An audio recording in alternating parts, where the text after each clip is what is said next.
Ya.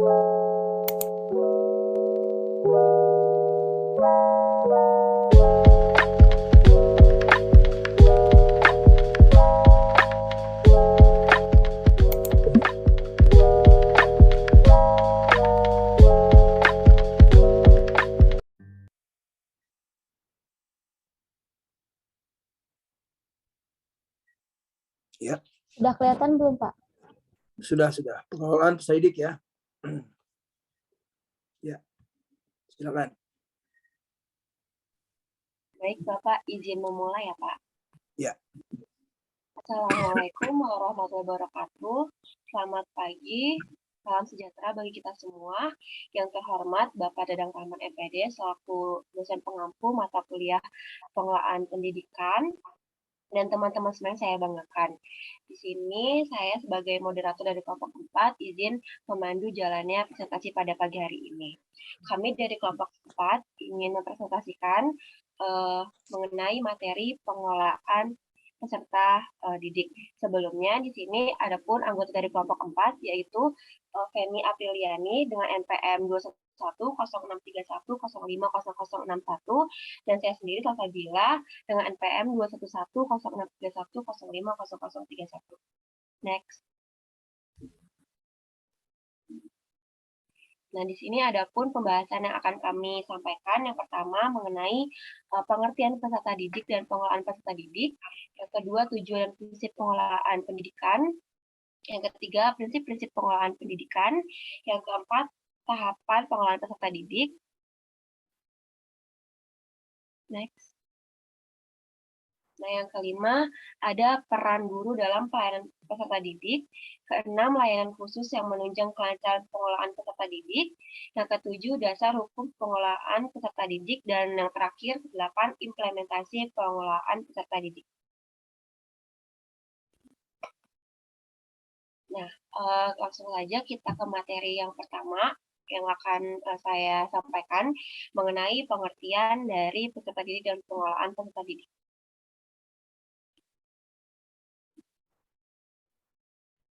Next. Nah, di sini ada pengertian peserta didik. Peserta didik itu adalah individu yang secara sadar berkeinginan untuk mengembangkan potensi dirinya baik secara fisik maupun mental melalui proses kegiatan belajar mengajar yang tersedia pada jenjang atau tingkat dan jenis pendidikan tertentu. Subjek utamanya itu dalam pendidikan adalah peserta didik itu sendiri. Next. Nah, di sini ada pengertian pengelolaan peserta didik. Pengelolaan peserta didik itu dapat diartikan sebagai usaha pengaturan terhadap peserta didik mulai dari peserta didik tersebut masuk sekolah sampai dengan mereka lulus sekolah. Di sini ada menurut Hendaya Sutopo dan Wasti Sumanto, pengelolaan peserta didik itu merupakan suatu penataan atau pengaturan segala aktivitas yang berkaitan dengan peserta didik, yaitu mulai masuknya peserta didik tersebut dari suatu sekolah atau suatu lembaga. Next. Nah, di sini ada subbab yang kedua yaitu tujuan dan fungsi dari pengelolaan peserta didik.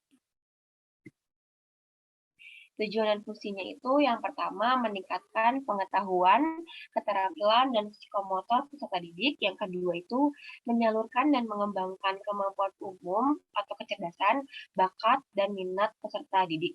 Yang ketiga menyalurkan aspirasi, harapan, dan memenuhi kebutuhan peserta didik. Yang keempat, setelah semua tujuan tersebut terpenuhi, diharapkan peserta didik tersebut dapat mencapai kesejahteraan belajar dengan baik dan tercapai cita-cita dari peserta didik tersebut. Nah, di sini ada fungsi pengelolaan peserta didik secara umum, yaitu sebagai wahana bagi peserta didik untuk mengembangkan diri seoptimal mungkin, baik segi individual, segi sosial, segi aspirasinya, segi kebutuhannya, dan segi potensi peserta didik lainnya. Next. Nah, berikut ada prinsip-prinsip dari pengelolaan peserta didik. Next. Yang pertama, itu prinsipnya sebagai bagian dari keseluruhan manajemen sekolah. Yang kedua, kegiatannya ini mengemban misi pendidikan. Yang ketiga, kegiatannya mengemban maaf, ini ada salah penulisan, bisa di next. Nah, yang ketiga ini, kegiatan ini sebagai pengaturan pembimbing peserta didik. Yang kelima, mendorong dan memacu kemandirian peserta didik. Dan yang terakhir, bermanfaat bagi kehidupan peserta didik tersebut. Next. Nah, di sini ada tahapan dari pengelolaan peserta didik. Nah, tahapan yang pertama ini kita analisis kebutuhan peserta didik tersebut. Yang kedua ini rekrutmen peserta didik. Yang ketiga kita menseleksi peserta didik. Yang keempat pengumuman dan daftar ulang. Lalu orientasi calon peserta didik. Keenam, penempatan peserta didik. Yang ketujuh, pembinaan dan pengembangan peserta didik. Yang kedelapan, pencatatan dan pelaporan kemajuan peserta didik. Yang kesembilan, kelulusan dan alumni. Next. Ya, untuk materi yang kelima akan disampaikan oleh Feni. Kepada Feni, saya persilakan. Oke, moderator, di situ saya akan melanjutkan pembahasan selanjutnya, yaitu pembahasan yang kelima mengenai peran guru dalam pelayanan peserta didik.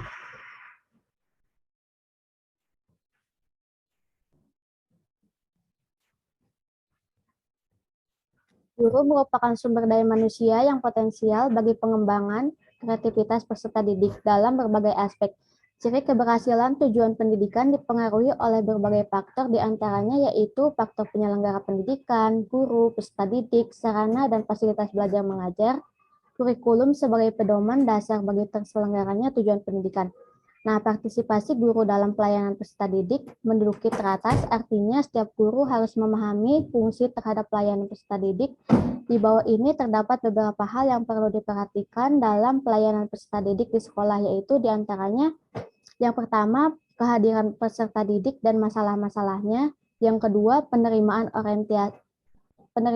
orientasi, klasifikasi, dan petunjuk bagi peserta didik baru tentang kelas dan program studi.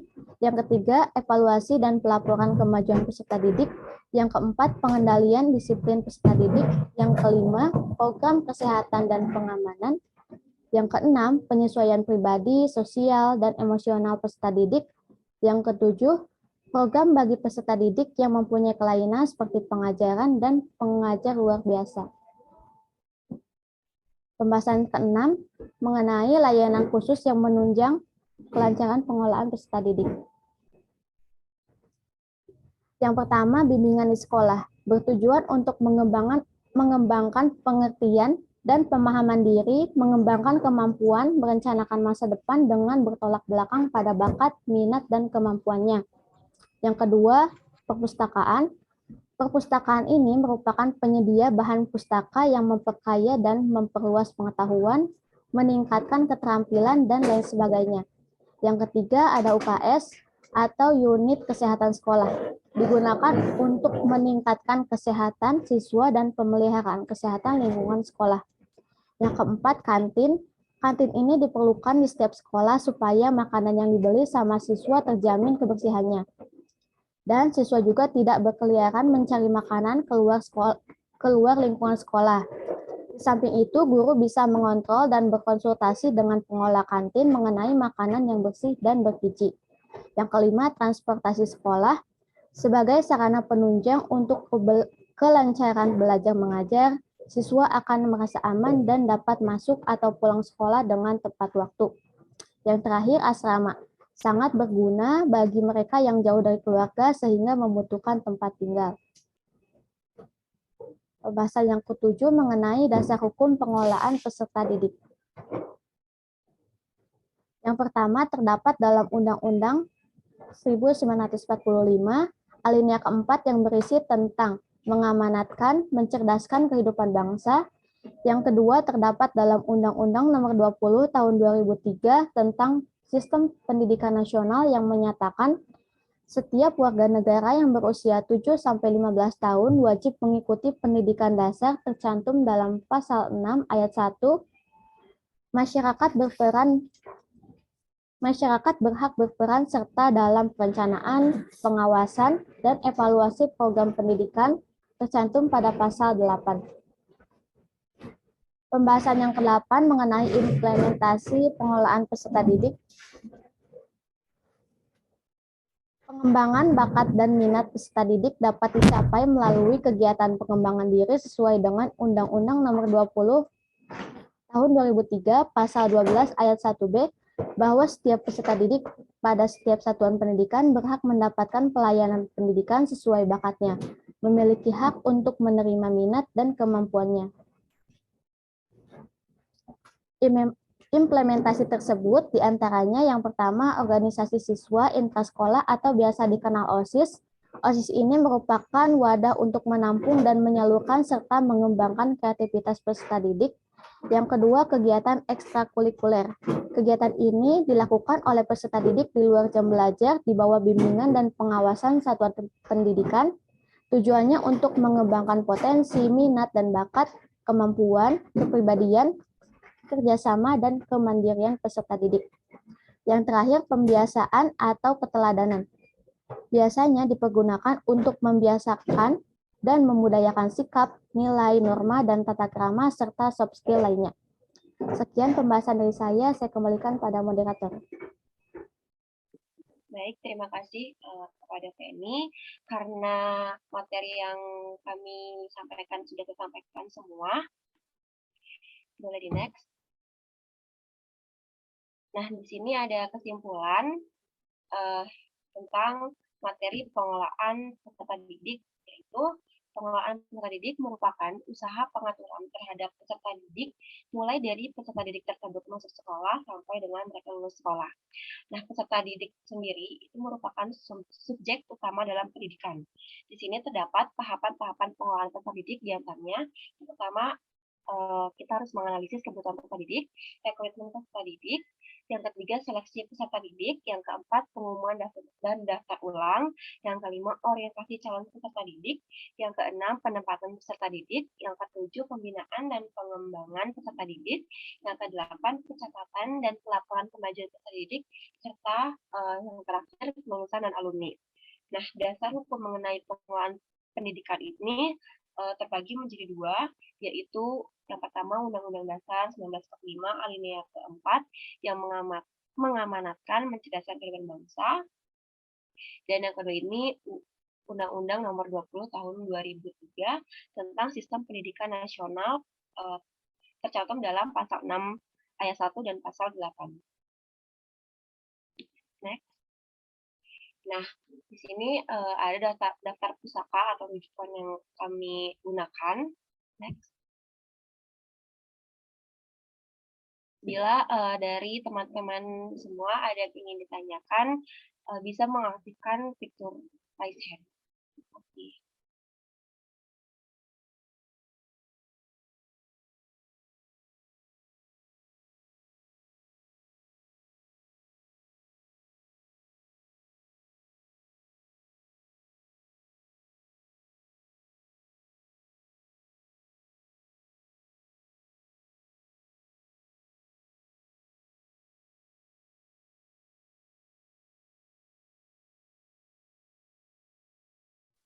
Baik, karena sudah ada yang raise hand, untuk penanya pertama kepada Amel, saya persilahkan.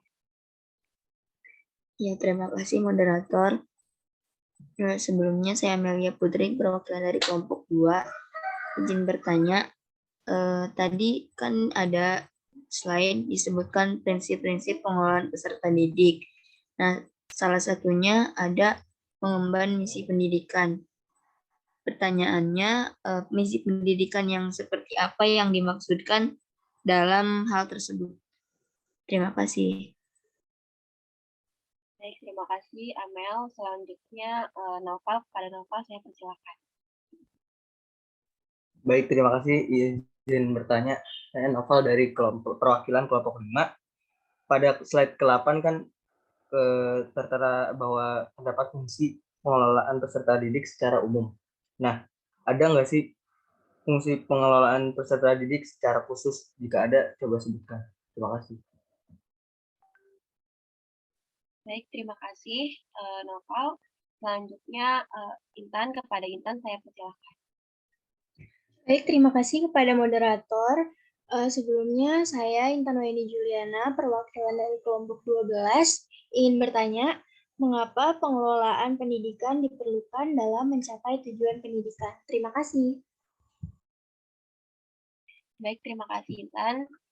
Selanjutnya Christine, kepada Christine saya persilahkan. Baik, terima kasih moderator. Saya Kristi Natalia dari perwakilan kelompok 10.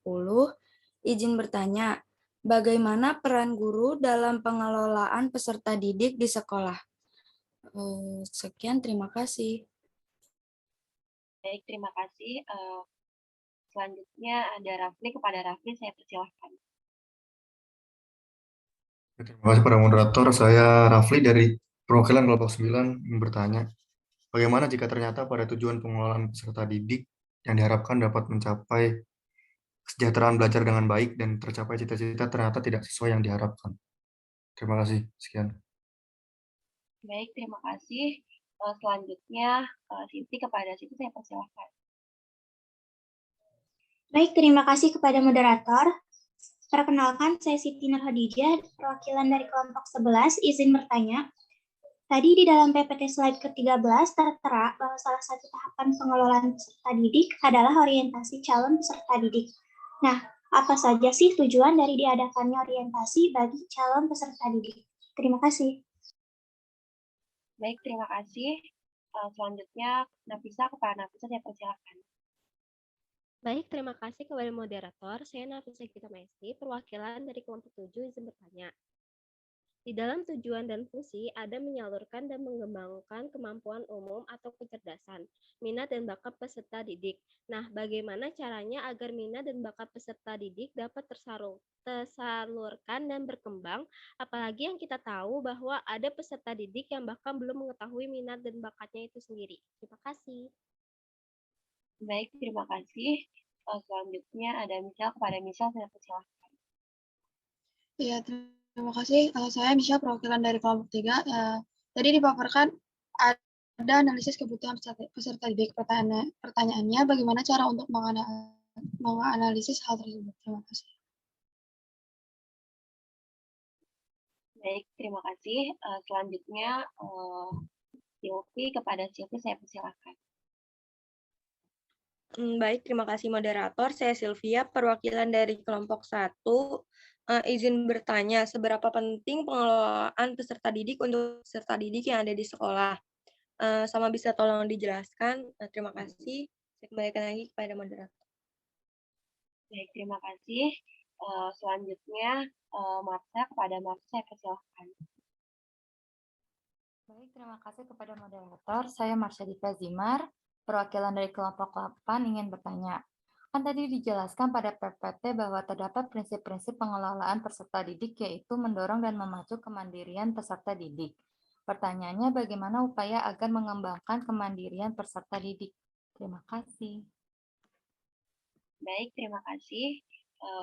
Selanjutnya yang terakhir ada Rana, kepada Rana saya persilahkan. Terima kasih kepada moderator. Saya Ranahaya Fauzia, perwakilan dari kelompok 6, izin bertanya. Pada slide di bagian tahapan tertera bahwa adanya analisis kebutuhan peserta didik.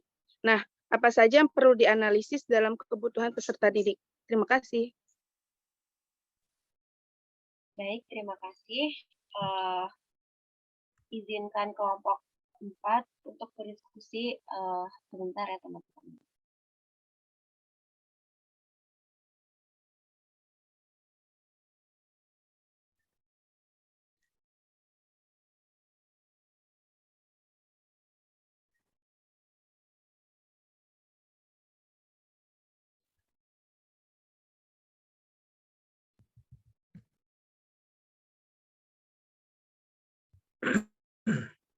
Ya, sambil menunggu temannya diskusi, saya ingin bahas sedikit ya bahwa pengelolaan peserta didik ini merupakan sub dari pengelolaan pendidikan ya. Ini tapi posisinya sangat penting tentu saja. Kenapa dikatakan sangat penting? Karena ya adanya institusi, adanya satu pendidikan sekolah itu adanya satuan pendidikan atau institusi sekolah itu karena adanya peserta didik kan, untuk melayani peserta didik. Nah, proses pengelolaan peserta didik ini diawali dari perencanaan, diakhiri dengan evaluasi. Tadi sudah dijelaskan di tahapan-tahapannya ya, mulai dari pemetaan, ya, identifikasi kebutuhan. Nah, ini yang menarik. Saya ingin bertanya, mungkin Anda bisa menjawab ya. Dalam rekrutmen peserta didik, apakah harus ada seleksi atau tidak? Apa itu seleksi sesungguhnya? Nah, itu. Siapa yang bisa menjawab? Coba. Ada yang bisa menjawab? Yang mau bantu? Silakan. Ya, dalam pengelolaan peserta didik,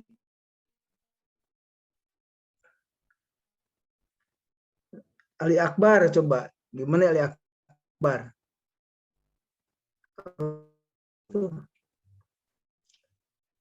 Ali Akbar Juansah. Halo, Hadir, Pak. Ali Akbar Juansah. Ya, Ya, Pak. gimana Ali Akbar menurut Anda? Gimana tuh? Sebentar, Pak. Bisa diulang pertanyaannya nggak, Pak? Ya, begini. Dalam pengelolaan peserta didik, ya, tahapan-tahapannya kan ada perencanaan sampai evaluasi ya dalam pengelolaan itu. Salah satunya adalah seleksi. Apakah dalam tahapan pengelolaan peserta didik itu harus selalu ada seleksi? Apa itu seleksi itu sesungguhnya? Untuk apa seleksi itu? Jawab apa pertanyaannya? Apakah harus ada seleksi? Harus selalu ada seleksi? Apa itu seleksi? Gitu, seleksi peserta didik. Siapa yang bisa menjawab? Anda masuk ke Unsika melalui seleksi tidak? Ali Akbar? Iya, Pak. Iya, dia kan mengalami kan? Ya. Jadi apa harus selalu ada seleksi? Menurut saya harus ada seleksi di tiapnya, Pak. Di tiap satuan pendidikan gitu ya? Iya. Oke. Apa itu seleksi? Seleksi itu pemilahan untuk mendapatkan yang terbaik mungkin menurut pandangan saya. Ya, oke, salah satunya ya. Bagus. Ada yang bisa menjawab yang lain? Intan Febriana? Intan Febria? Iya, Pak. Kalau menurut saya itu seleksi diperlukan ya. Soalnya kan dalam pendidikan itu sekolah itu inginnya peserta didiknya yang berkualitas gitu, Pak. Jadi memilah peserta didik yang emang benar-benar mau belajar gitu. Jadi bisa mengharumkan nama sekolahnya itu sendiri, Pak. Jadi seleksi itu untuk memilih yang terbaik gitu, Pak. Oke, itu salah satu tujuannya. Ada yang lain selain itu? Jadi kan hampir sama ini jawaban Intan dengan siapa tadi? Aduh, siapa lagi? Ali, Pak. Ali ya, oke, sama-sama. Ada yang beda? Bisa beda jawabannya? Kalau masuk SD kelas 1 ada seleksi tidak? Tidak ada, Pak. Tidak ada. Tidak ada, betul? Atau ada? Kalau waktu amal SD nggak diseleksi, Pak. Mungkin beda-beda sekolah, beda ininya, Ya, Pak. beda-beda ya. Oke. Nah, begini. Ada ini wadah ya, saya bicara wadah nih ya, ada tempat nih. Tempat ini misalkan sebut aja kandang ayam ya, kandang ayam. Kandang ayam ini kapasitasnya 10. Tapi harus dimasukkan 12. Gimana caranya? Ada sebuah kandang untuk ayam. Kapasitasnya 10 ekor. Tapi ayam yang harus dimasukkan lebih dari 10, misalkan 15. Gimana caranya? Ada yang bisa jawab? Rafli, Satria, bisa jawab? Rafli?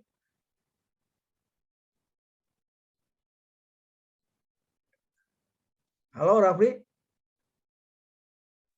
Iya, Pak. Ya, saya misalkan saya punya kandang ayam, kapasitasnya 10 ekor, tapi yang harus dimasukkan ada 15, gimana caranya? Kalau menurut saya kan proses seleksi juga, Pak, ayam tersebut. Ya, jadi sesungguhnya Yang baik. seleksi betul tadi ya kata Ali, kata Intan, yang lainnya, termasuk kata. Jadi seleksi itu memilih. Tapi memilah-memilih ini tentu saja prinsipnya harus bernuansa pendidikan. Pendidikan itu arti dalamnya ada 3 kan ya, mencontoh ya sebagai teladan, kemudian melatih ya itu harus berkeadilan. Nah, jadi seleksi ini sebetulnya dalam rangka berkeadilan. Kenapa ada seleksi? Karena antara kapasitas daya tampung dengan peminat ini lebih banyak peminat. Kan gitu ya. Anda masuk ke Unsika peminatnya banyak. Ke FKIP peminatnya saya lihat tahun Anda itu ada sekitar berapa? 6.000. Tapi daya tampung FKIP itu hanya 600. Berarti 1/10. Maka diseleksi lah. Seleksi. Caranya gimana? Ada tes minat, ya, tes bakat, tes intelektual, ya, uji. Nah, itu untuk memilih yang terbaik dari sisi intelektual, kecerdasan, dari sisi minat, ya, minatnya. Dia ada tes psikologi ya. Nah, terpilihlah Anda begitu. Itu. Tapi kalau untuk anak SD tadi, apa ada seleksi? Ya bisa ada seleksi. Dan bisa tidak ada seleksi, tergantung daya tampungnya berapa. Kalau daya tampungnya 50, peminatnya 40, ada seleksi tidak? Perlu ada seleksi tidak? Tidak perlu, Pak. Oh, tidak perlu ya. Kalau daya tampungnya 50, tapi yang datangnya, yang minatnya cuma 40. Tidak perlu ada seleksi. Jadi seleksi itu muncul apabila antara peminat, antara supply dengan demand lebih banyak supply-nya. Ya. Antara peminat dengan daya tampung lebih banyak peminatnya. Ya, daripada daya tampungnya. Nah, ini yang disebut dengan ada seleksi tidak? Ya, perlu. Kalau tadi yang minatnya lebih banyak dibandingkan dengan daya tampungnya, maka perlu ada seleksi. Kalau tidak perlu ada. Kalau lebih rendah, peminatnya hanya 40, daya tampungnya 50, tidak perlu seleksi, masuk aja semuanya. Nah, maka itu ada yang disebut dengan aturan atau regulasi. Ya. Kebijakan, regulasi, kebijakan, aturan untuk penerimaan peserta didik baru. Ya, PPDB. Ya. Bethesda. Bethesda dulu di SMA mana Bethesda? Halo Bethesda? Di SMA Negeri 2 Siworong-Worong, Pak. SMA Negeri 2 Siworong-Worong berapa? Dulu seangkatan Bethesda, berapa orang Bethesda? Teman kamu berapa orang seangkatan tuh? Ada 300? 281, Pak. Oh, 281, bagus, tepat sekali. Itu ada seleksi nggak ke sana Bethesda? Ada, Pak. Ada. Seleksinya apa? Ujian, Pak. Oh, tahun berapa itu? Bethesda tahun berapa? Sekarang angkatan 2021 ya? Bethesda itu 2020? 2020, Pak. 20 berarti 2021, 2020. NIM-nya, coba NIM-nya. Bethesda ya. Oke, nggak apa-apa. Nah, kalaulah Bethesda ini saya lihat di sini nggak tersebut angkatannya ya. Oke. Ya. Jadi ini masuk ke SMA 2 ya, si Worong-Worong ya. Iya, Pak. Itu ada seleksi. Ya, pada waktu itu kalau tidak salah menggunakan nilai Ebtanas murni ya? Atau sudah zonasi? Sudah zonasi, Pak. Oh, zonasi. Kalau zonasi seleksinya apa? Bukan ujian zonasi mah. Seleksinya apa? Seleksinya coba. Lokasi sama ujian juga ada, Pak. Oh, ada ujiannya. Karena peminatnya banyak ya. Di lokasi. Jadi lokasi yang terdekat dengan sekolah. Nah, itu jadi instrumen atau alat. Alat untuk seleksi tidak selalu tes ya atau ujian. Tapi kalau Bethesda di SMA 2 negeri Worong-Worong itu 2 digunakannya. Ketika jaraknya yang dekat dengan sekolah itu ada 2 maka diuji siapa yang baik. Begitu ya? Itu ya Bethesda ya. Nah, ini sekarang saya tanya, Basya ingin bandingkan dengan Silvia Arta. Silvia dulu di SMA berapa Silvia? Iya, Pak. Silvia di mana dulu SMA-nya? Di SMA Jaya Sutiabadi, Pak. Oh, swasta itu ya? Iya, Pak, swasta. Oh, ada seleksi nggak?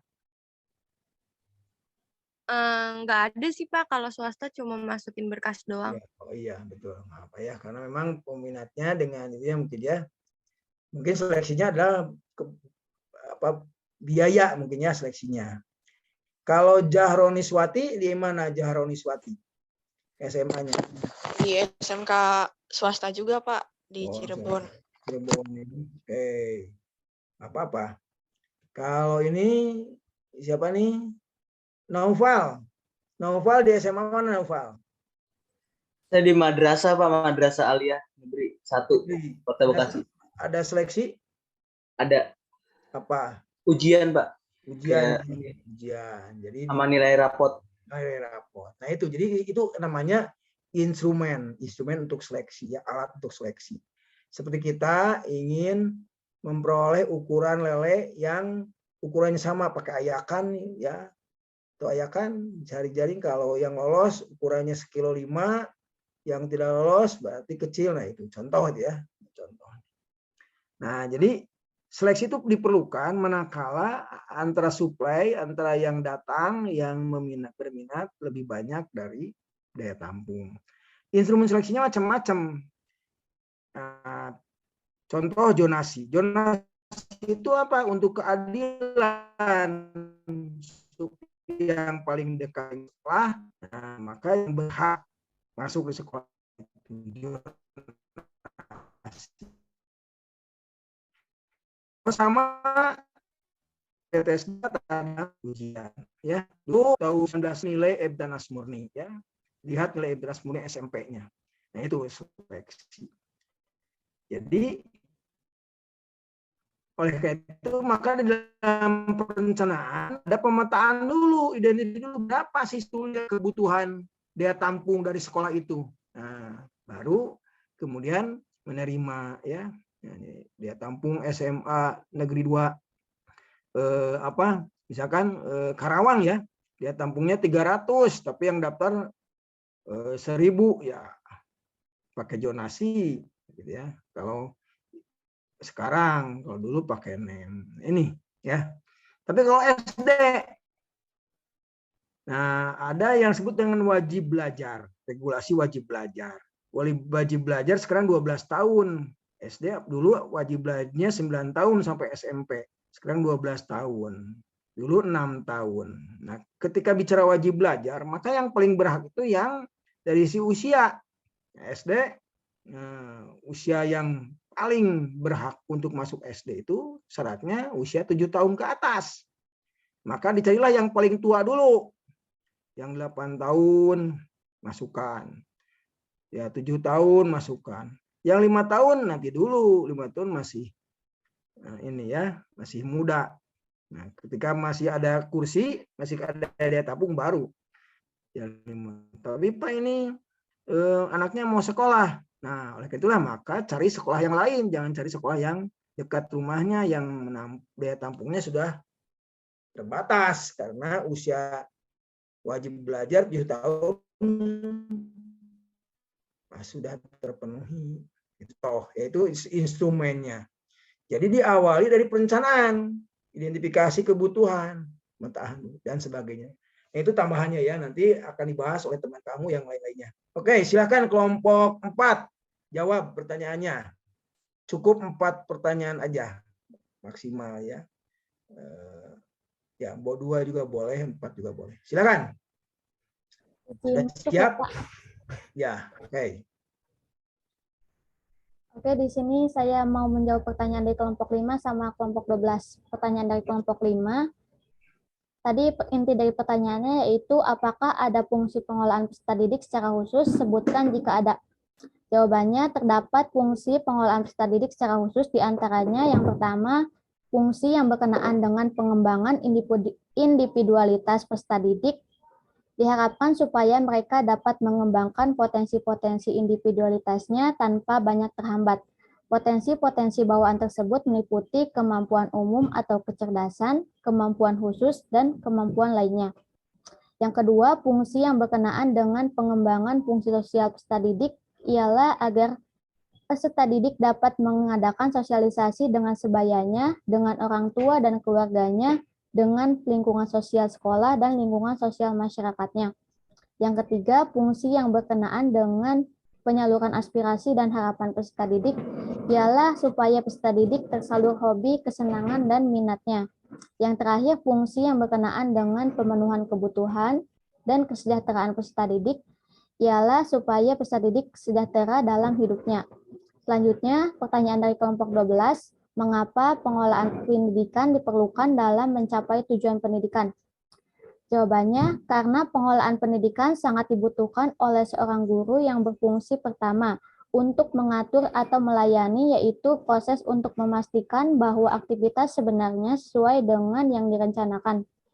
Yang kedua, pengolahan pendidikan berfungsi untuk mengelola atau merencanakan, yaitu suatu proses memikirkan apa yang akan dilaksanakan atau diraih dengan tujuan, arah, tindakan, dan metode yang jelas serta matang.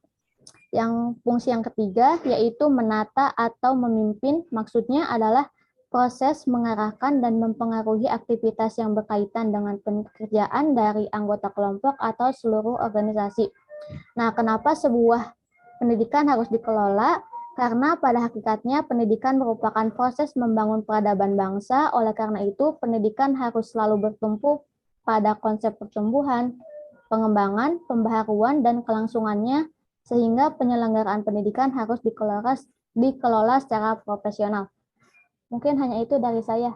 Selanjutnya akan dijawab oleh Salsa. Bagus. Baik, terima kasih Feni. Nah, izinkan saya menjawab pertanyaan dari kelompok 1 dan 10. Nah, pertama itu kelompok 1 bertanya, seberapa penting pengelolaan peserta didik untuk peserta didik yang ada di sekolah, bisa tolong dijelaskan. Nah, menurut saya itu sangat penting ya, karena manajemen peserta didik itu kan untuk mengatur kegiatan-kegiatan peserta didik. Nah, itu tuh gunanya untuk menunjang proses belajar mengajar sehingga nantinya itu dapat tercapai tujuan dari pencapaian tujuan sekolah dan tujuan pendidikan secara keseluruhan. Nah, apabila kalau misalkan nggak ada manajemen peserta didik tersebut, maka tidak ada pencapaian dari tujuan sekolah tersebut. Lalu pertanyaan dari kelompok 10, bagaimana peran guru dalam pengelolaan peserta didik di sekolah? Peran guru itu kan meliputi pengajar, pemimpin kelas, pembimbing. Selain itu, guru juga harus bisa menyampaikan pelajaran dengan baik untuk pencapaian tujuan belajar sehingga peserta didik itu memahami materi yang disampaikan oleh gurunya. Nah, tadi di PPT juga itu ada peranan guru ya dalam pelayanan peserta didik. Itu ada beberapa hal yang harus diperhatikan diperhatikan oleh guru dalam pelayanan peserta didik. Nah, mungkin teman-teman nanti bisa dilihat lagi PPT-nya, di situ ada. Mungkin itu aja jawaban dari pertanyaan teman-teman. Punten Bapak, ini langsung ditutup aja atau bagaimana? Belum, nanti dulu ya. Oke. Betul ya, jadi pengelolaan peserta didik ini sangat penting ya, karena memang sentranya kita memberikan pelayanan kepada peserta didik ya. Kalau tadi saya bicara di awal rekrutmen ya, rekrutmen. Dalam pelayanan esensinya betul bahwa pengelolaan peserta didik itu untuk mengembangkan peserta didik, mengembangkan potensi peserta didik ya, mengembangkan potensi peserta didik supaya dalam kegiatan belajarnya bisa sejahtera. Sejahtera itu sudah pengertian berkembang maksimal gitu. Nah, ini yang menimbulkan yang menjadi sentra, bukan menimbulkan sentra pelayanan pendidikan sebenarnya, karena intinya adalah memberikan pelayanan pada peserta didik ya, gitu. Coba aja yang paling sederhana nih, yang paling sederhana di kelas aja ya. Gimana kita memberikan pelayanan peserta didik ketika kita mengajar di kelas, nah, gitu kan? Tentu kalau kita mengajar di kelas, kita bicaranya interaksi di dalam kelas ketika mengajar, maka itu harus ada perencanaan. Jadi kalau mengajarnya tanpa RPP, apakah itu menyalahi perencanaan pengelolaan ngajar ya, karena sudah biasa masuk aja gitu kelas ya tanpa RPP. Gimana Rana, menurut Rana? Apa ini perilaku guru seperti ini menggunakan perencanaan, menggunakan pengelolaan peserta didik tidak? Ya, Rana? Kalau Rana ajar misalkan tanpa RPP, gimana? Tidak. Tidak ya. Jadi ini artinya tidak mensejahterakan peserta didik. Kalau kita ngajar harus ada persiapan. Itu bagian daripada pengelolaan peserta didik. Untuk apa? Memberikan pelayanan terbaik. Kita persiapan mengajar menggunakan RPP. Di RPP tercantum ada materinya, ya, cakupan materinya, ada tujuannya, ada strategi pembelajarannya, sampai evaluasinya. Nah, ini juga bagian dari pelayanan. Kemudian kita masuk ke kelas, mengabsen, ya, itu juga pelayanan, ya, untuk memastikan apakah ada tidak yang kita akan kita ajar, ya, akan kita belajarkan. Seperti saya tadi mengabsen Anda, ya, ada aplikasinya. Nah, itu bagian juga perencanaan pelayanan ya, dalam perencanaan dalam pengelolaan peserta didik, gitu ya. Nah, ini apalagi kalau kita mengembangkan karakter. Ketika masuk, kita mengucapkan salam, itu mengembangkan karakter, memberikan contoh ya. Setelah itu, ketika kita sedang mengajar, kelihatan anak-anak sudah mengantuk, atau anak suntuk, karena kita mengajarnya matematik, adakan breaking ice. Itu juga kan bagian daripada kesejahteraan. Jadi, ini dalam skala mikro ya. Dalam skala mikro. Dalam skala makronya, semua ditulis, didesain, akan seperti apa nih sekolah kita melalui perencanaan peserta didik. Anda lihat tidak?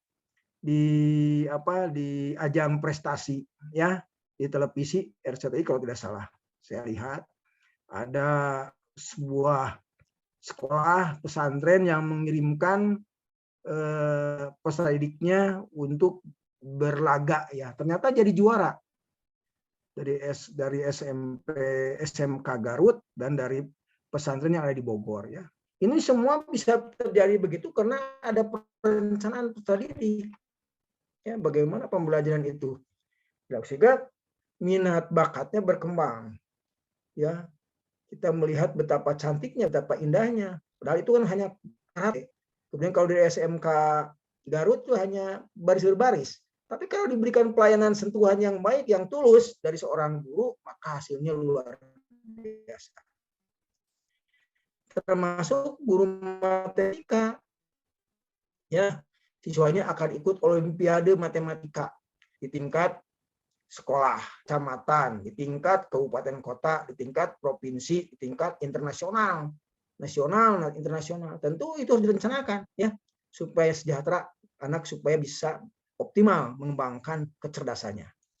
Nah, maka harus disediakan, ya, baik sarana prasarananya, kemudian pembelajarannya, proses pembelajarannya, sampai evaluasinya, ya, sedemikian rupa. Nah, jadi penting sekali perencanaan pengelolaan peserta didik. Jadi ada pertanyaan, apakah ada pengelolaan peserta didik yang secara khusus? Ya ada. Tadi sudah dijawab, ya. Kalau kita ingin lebih fokus, ya, lebih fokus.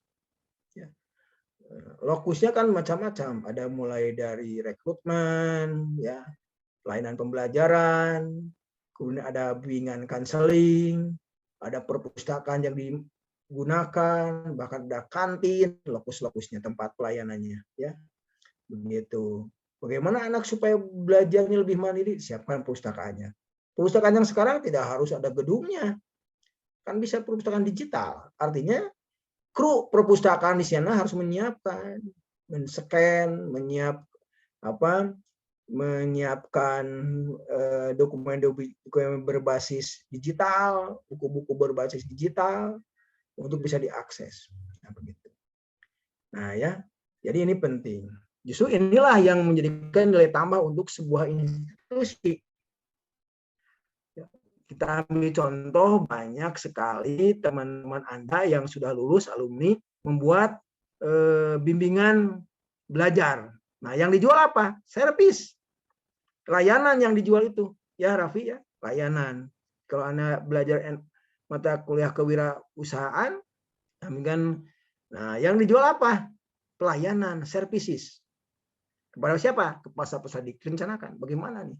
Ya, nah ini salah satu. Jadi sangat penting, ya, belajar berkaitan dengan pengelolaan peserta didik. Ya. Oke, ini sudah dibahas secara mendalam, hanya saya hanya menambahkan saja, ya, bagian-bagian yang kecil. Sebaiknya nanti ada tugas eksplorasi, ya, eksplorasi ke sekolah-sekolah. Bagaimana sih model-model pelayanan peserta didik di sekolah-sekolah Anda, ya. Cermati mulai dari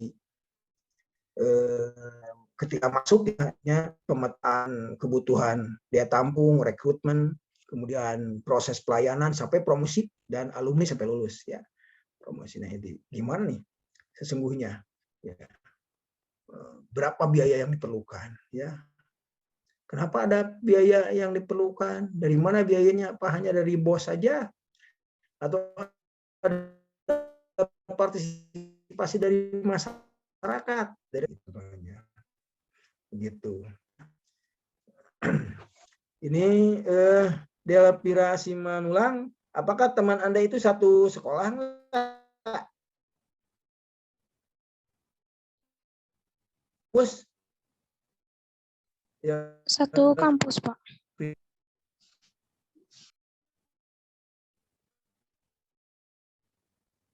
Halo, hari ini hadir, kelihatannya tidak ada. Halo, Delvila. Iya, Pak. Terdengar? Terdengar, Pak. Tidak masuk, ya? Tidak masuk di, ya, karena ini kan online, ya.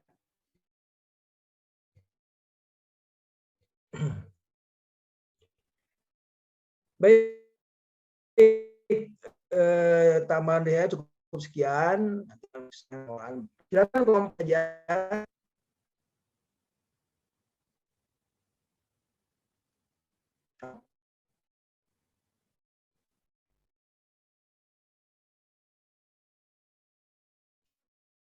Kelompok 4.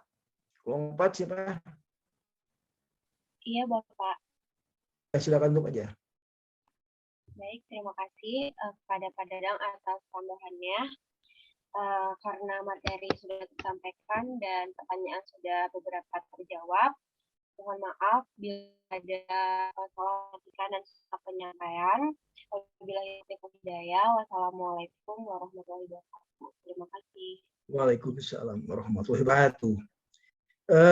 Kelompok 4 jangan lupa ya ini di upload pertanyaannya ya.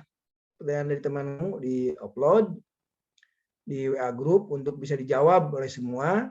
Kemudian nanti PJ mengidentifikasi siapa yang sudah menjawab atau belum 2 hari ke depan ya. Batasnya 2 hari.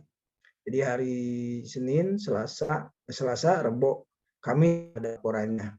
Kemudian ini diedit ya kegiatan ini supaya bisa di-upload di YouTube. Diedit dulu, ada pembukaannya, ada akhirnya, tidak polos seperti ini ya, ada pengantarnya dan sebagainya ya. Itu yang saya sampaikan. Sekitar pengelolaan perkuliahan. Halo, Naufal, ada pertanyaan Naufal? Ada Pak. Ya silakan tanya. Saya mau nanya ini, kan saya di kelompok 5 itu kebagian yang pengelolaan GTK ya Pak? Ya. Nah itu sama nggak Pak sama pengelolaan tenaga pendidik dan kependidikan? Iya sama, maksudnya. Sama. Ya, pendidik kalau itu GTK, G-nya guru. Kalau PTK, pendidik sama, guru dan pendidik sama. Kalau tenaga kependidikan itu bukan guru, ya. Ada tata usaha, ada satpam dan sebagainya ya. Oke. Siapa yang lagi mau tanya nih? Siapa lagi? Halo? Punten Bapak izin bertanya. Ya, silakan Sabila. Kelompok penyanyi juga nanti jawab 11 pertanyaan tersebut enggak ya Pak? Ya, menjawab dong. Menjawab. Kalau review makalah tidak, review makalah tidak. Kalau kuis menjawab. Oke. Saya ingatkan ya, jadi nilai akhir itu dari tugas-tugas juga, dari kehadiran ya. Yang sampai nanti ya tidak tercapai. Puisi maksimal nilai A tidak tercapai kalau memang tidak hadir dan tidak mengerjakan tugas. Saya sudah beri nilai Anda A. Kalau kurang A itu berarti Anda yang mengurangi, bukan saya ya. Saya startnya dari A, bukan dari D ya. Startnya saya dari A. Jadi semua sudah saya beri nilai A, tinggal nanti gimana nih kinerjanya. Kalau tidak tercapai ya dikurangi. Ya. Paham? Gitu ya. Ali, ada pertanyaan Ali? Belum, Pak. Belum. Raffi? Ini cowoknya 3 orang ya? Cukup Pak dari saya. Cukup ya. Oke, kalau tidak ada pertanyaan kita akhiri saja dengan ucapan alhamdulillahirabbil alamin. Tolong ke Bethesda itu diingatkan ya temannya ya. Jangan sampai nanti nilainya kurang dari A ya. Sekian sekali lagi. Assalamualaikum warahmatullahi wabarakatuh.